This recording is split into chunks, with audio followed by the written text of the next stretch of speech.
what you assume to be true proves true. You don't always have to be in self-improvement mode. You have a high self-concept. You're not going to accept less than you deserve because you did not come here to play small.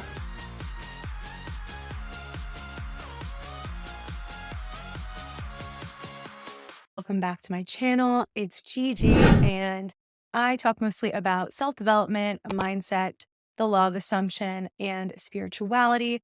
How do you define self-concept in the context of the law of assumption? Well, first, I want to read the definition of self-concept according to the Oxford Dictionary. And I printed out some notes here, including the definition. This is what it says. Self-concept represents how a person sees themselves and is thought to have three components: ideal self, the person one would like to be; public self, the image one believes others to have of oneself; and the real self, the sum of all those subjective thoughts, feelings, and needs that a person sees as being authentically theirs. Sometimes there is a conflict between the different components of self, resulting in anxiety. To maintain good mental health, the public and ideal self should be compatible with the real self. Self-concept is more than just self-esteem or confidence. It really is our identity. It's how we identify. It's how we show up in the world. Now, if you're watching my channel, chances are you're a pretty conscientious person and you want to become the best version of yourself you possibly can, right? That's amazing. But one thing I want to point out is that you don't always have to be in self-improvement mode. You really can just believe that you have a high self-concept, that you are the most confident person in the room, and show up that way without feeling like there are 10,000 things for you to fix and comparing yourself to every other person, constantly trying to reach the next level. Because this is something that is so simple but so powerful in the law of assumption. What you assume to be true proves true. So if you assume that you are the most amazing person in a particular subject area, you will show up to be the most amazing in that subject area, whether it be sports, performing, academics, how you show up in your career. You will rise to the occasion based on what you assume to be true about yourself. And that has nothing to do with competition and looking at everyone else around you. And this is where our society gets it so wrong. Society loves to emphasize competition, and competition has its time and place. That's not what I'm saying is that competition is bad, but I don't think our entire lives should be a competition. I think we should be able to be comfortable in our own skin and accept ourselves exactly as we are and know that we're enough and have a really high self-concept. Walk into a room like we own the room and we're untouchable. Of course, you can be respectful and polite. I think that our society asks us to water ourselves down and dilute ourselves down so much. And I'm generalizing by saying society, but you get the idea. I think that there is this really awful mix-up when it comes to people thinking that having a high self-concept is being conceited or arrogant, and that's just not true. That is just you being the fullest version of yourself, because you did not come here to play small. You came here to be the biggest version of yourself possible. I think when you fully understand the importance of working on your self-concept and putting yourself first, it affects every single area of your life extremely positively. Because if you have a high self-concept, you're not going to accept less than you deserve in terms of money, in terms of who you decide to have as a romantic partner, or how people treat you in your daily life. You command respect coming from an authentic, solid, kind place, not from this frantic, frenetic, negative type of place, but from a really grounded place.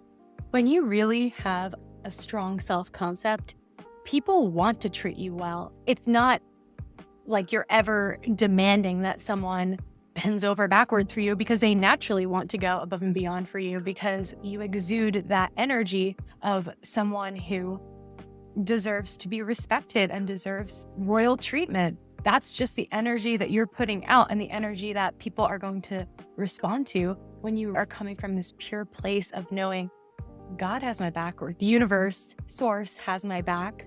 My higher self is guiding me and nothing can get in my way. I know who I am, and that is pure unconditional love, pure consciousness.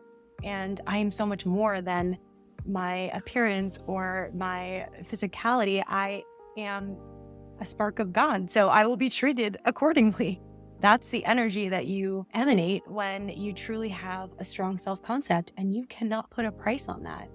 And also, you don't get jealous of other people when you have a high self-concept, because you realize there's enough for everyone here. You have an abundance mindset, not a scarcity mindset.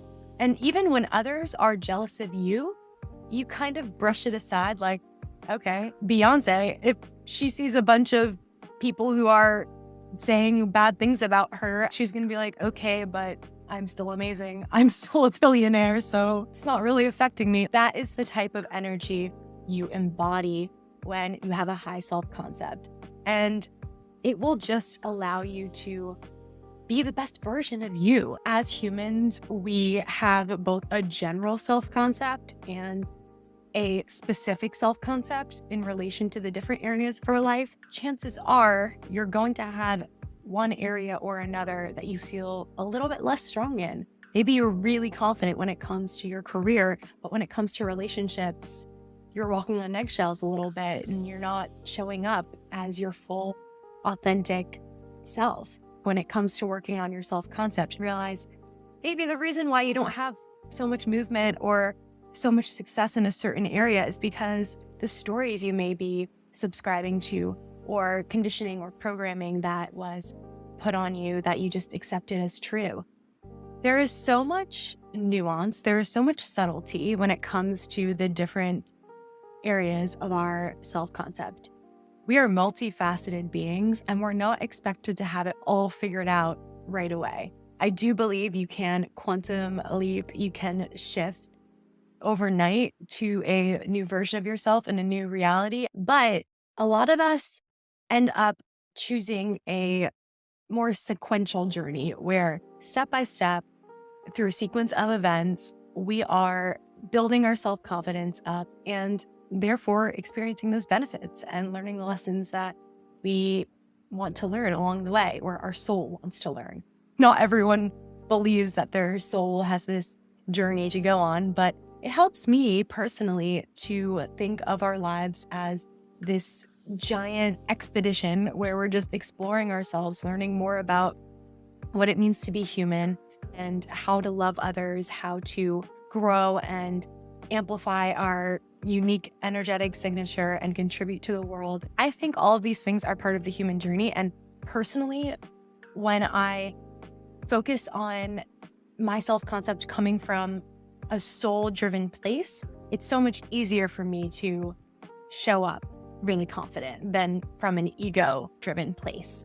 What I am trying to say in this long-winded rant is go easy on yourself. You're not always going to feel like you have everything figured out. There are layers to peel back. There is conditioning to undo, and you are unlearning a lot of things that you learned probably at a very young age about who you are and who you're supposed to be. And as you unravel all of the BS, you are starting to realize, wait, who I really am is something so much more powerful. And that process can either be super quick or it can take some time.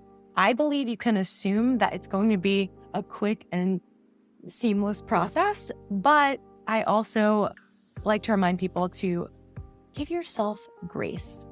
Really, go easy on yourself. One of my favorite ways to boost my self-concept in the beginning of the day, I start by writing down 3 things that I love about myself.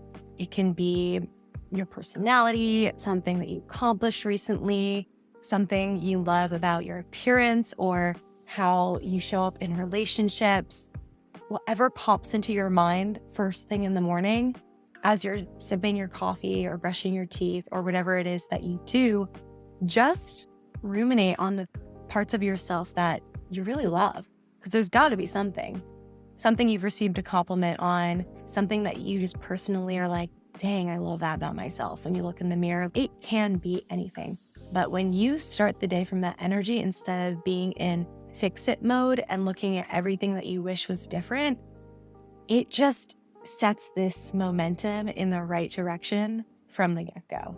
Okay, let me give you 2 tangible techniques you can try today to boost your self-concept, especially if you're feeling a little bit down. And the first one is going to feel ridiculous. If you haven't done it before, you might be really resistant to trying it. And that's talking to yourself in the mirror. And no, it is not cringy. It is not weird. It is not taboo. You are the only 1000% consistent person that you're always going to be with. So why wouldn't you talk to that person with love and kindness and hype yourself up like you would talk to your best friend or your kid or your niece or nephew or your partner if you know that they need to be cheered up? Talk to yourself like that. It's not that crazy to just look at your reflection and be like, you're doing a great job. You look amazing. You look so hot. You're so smart. You can do anything. Why wouldn't you talk to yourself like that? Truly. And if anything, it'll make you laugh because you'll feel like it's just a bizarre thing to do. And then you'll be laughing, which is better than sitting around moping. So try that. Let me know how it goes for you. Mel Robbins, who is one of my favorite motivational speakers and authors, talks about high-fiving yourself in the mirror. And I think that's really fun. A million people have talked about this and proven how amazingly effective it is. Let this be the first time that you try it if you haven't tried it yet. The second thing is a lot easier if you are resistant to talking to yourself in the mirror. It is really capitalizing on the state akin to sleep right before you go to bed, when your mind is really open to suggestion and you're in that period of time right before you're about to completely conk out. You're going to want to saturate your mind or visualize about a 5 or 10-second loop of a visual over and over about you being your most confident self, whatever that looks like for you. So maybe that's you being a star performer on stage, whatever the ultimate vision of success or confidence is to you, you receiving some kind of award or achievement, or you just being with your family and being really happy and calm and comfortable, feeling financially secure. You define what your high self-concept visual will be. You can always change it and just play that in your mind right before you go to bed to fall asleep in the state of mind that is going to benefit you and make you feel like $1,000,000 instead of going to bed worrying or replaying embarrassing moments that might have happened in the past week or whatever. No, we're not going to haunt ourselves or torture ourselves with that kind of thought pattern, especially when we are in this suggestible state. We want to saturate our mind with positivity about who we are and our self-concept. I wrote here in my notes, affirmation tapes are really helpful for this, and I'll link some in the Dropbox below. And there's also subliminal music that can be really helpful, but of course, make sure that you are getting it from a reliable source. I love Tiffany Grande and Rita Kaminsky as my go-to subliminal girlies. I hope that you got something valuable from this video. I'll be back soon with more self-concept content, I'm sure, because it's such a fundamental part of the law of assumption. What you assume to be true about yourself and your self-concept proves true in your reality, and it can just really help you make positive changes in one fell swoop. You are accomplishing so much in so many different areas of your life when you have a really strong self-concept. It just makes everything easier. It's not 1000% necessary to be having this super high self-concept in order to manifest, but it's just giving yourself a leg up and giving yourself a power up, a boost. So why wouldn't you do that for yourself? We'll be back soon. Bye.